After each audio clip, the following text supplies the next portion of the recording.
আসসালামু আলাইকুম রহমতুল্লাহি বারাকাতুহু। সুবলা সুফলা শস্য শ্যামলা আমাদেরই বাংলাদেশ। তবে এটি কিন্তু বাংলাদেশ নয়। সুজলা সফলা শস্য শ্যামলা আমাদেরই বাংলাদেশ। তো বলা বাহুল্য এই শস্য এখন আর বাংলাদেশে নাই। প্রবাসের বুকে, আল খারিজের বুকে দেখতে পাচ্ছেন আপনারা। এই যে ক্ষেতগুলো সুজলা সুফলা শস্য শ্যামলা আমাদেরই আল খারিজ শহর, যেখানে আমাদের বাঙালি ভাইরা নিজ উদ্যোগে বলেন বা যেভাবেই হোক, এরা যে ফসল ফেলে এগুলো দেখতে পাচ্ছেন গ্রিন হাউস। এখানে বিভিন্ন টমেটো, বিভিন্ন প্রজাতির টমেটো আছে, পাশাপাশি অনেক ফসলাদি আছে। তো এই গ্রিন হাউসটাকে ওরা, এই যে আমাদের বাঙালি ভাইরা কিন্তু যথেষ্ট রোজার দিনেও দেখেন পরিশ্রম করে যাচ্ছে। খামার তারা যে ব্যবস্থাপনা জানে তারই কিন্তু একটা উজ্জ্বল প্রমাণ এখানে। আর পাশাপাশি এখানে আমাদের গৃহিণীরা বড়ই পাড়তে পটু, অর্থাৎ বড়ই পাড়ার জন্য রমজান দিনে দেখেন বড়ই কি পরিমাণ বড়ই এখানে এসছে। দুটো গাছ দেখাচ্ছি, মানে এত সুন্দরভাবে ঝোঁকায় ঝোঁকায় বড়ই এসছে প্রতিটা গাছে, পাতায় পাতায়। এত সুস্বাদু যে বলে বোঝা যাবে না যে এটা যে বাংলাদেশের বড়ই না সৌদি আরবের বড়ই। যে জাতেরই হোক, মাটি তো সেই আল্লাহই দিছেন, তাই না? এই আকাশ তো সেই আল্লাহই দিছেন, এই বাতাস তো সেই আল্লাহই দিছেন, তাই না?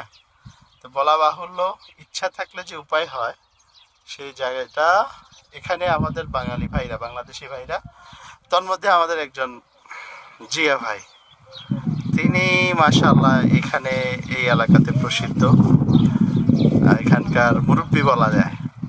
এখানকার 35 বছর উনি এখানে শ্রম দিয়ে যাচ্ছেন। বাংলাদেশি মানুষের পাশাপাশি ওনাদের কমিউনিটিকে কিন্তু এখানে ব্যাপক সম্পাদনা বা মানে বলা বাহুল্য অনেক সুন্দরভাবে ওনারা এটাকে গ্রো আপ করেন। ওনার বন্ধু সার্কেল বলেন, মানুষ বলেন, সবাই কিন্তু ওনারা এই এলাকার খামারটাকে কিন্তু ওনারাই ম্যাক্সিমাম সৌদি আরবের যে সবজি চাষাবাদগুলো হয়, বিশেষ করে আল খারিজ, আল কাসিম, এই এলাকাগুলোতে কিন্তু এগুলো হয়ে থাকে। তো বলাই যায় যে এগুলো যদি যারা এগুলো দেখে তারা বলতে বাধ্য যে, যেটা আমি ইতিপূর্বে বললাম, সুজলা সুফলা শস্য শ্যামলা আমাদেরই কি প্রবাসে বাংলাদেশ। জি, আমি এটাই বলতে চাচ্ছি, অর্থাৎ প্রবাসের বুকে যেন আরেকটি বাংলাদেশ আমরা ওখানে খুঁজে পাই।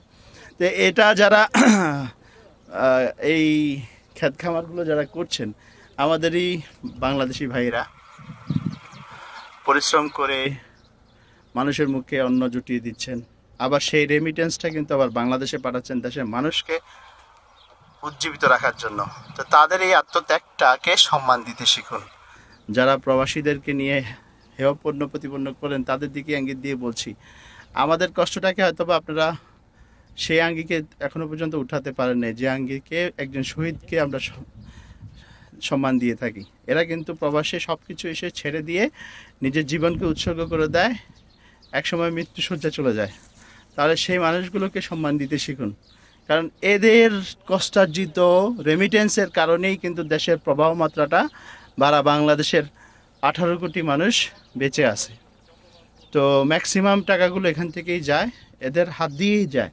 তো আমরা চাইবো আপনারা এই সমস্ত মানুষগুলোর জন্য দোয়া, কিছু দিতে পারেন না পারেন, অন্তত পক্ষে তাদের জন্য দোয়াটুকু দিবেন, তাদের সাথে সৌহার্দ্য আচরণ করবেন, যেন তারা প্রত্যেকটা জায়গায় সুসম্মানে যাতে থাকতে পারে।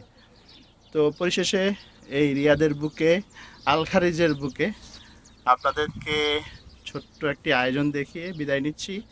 আমি প্রকৌশলী মেহেদী হাসান। আসসালামু আলাইকুম ওয়া রাহমাতুল্লাহি ওয়া বারাকাতুহু। হ্যাঁ,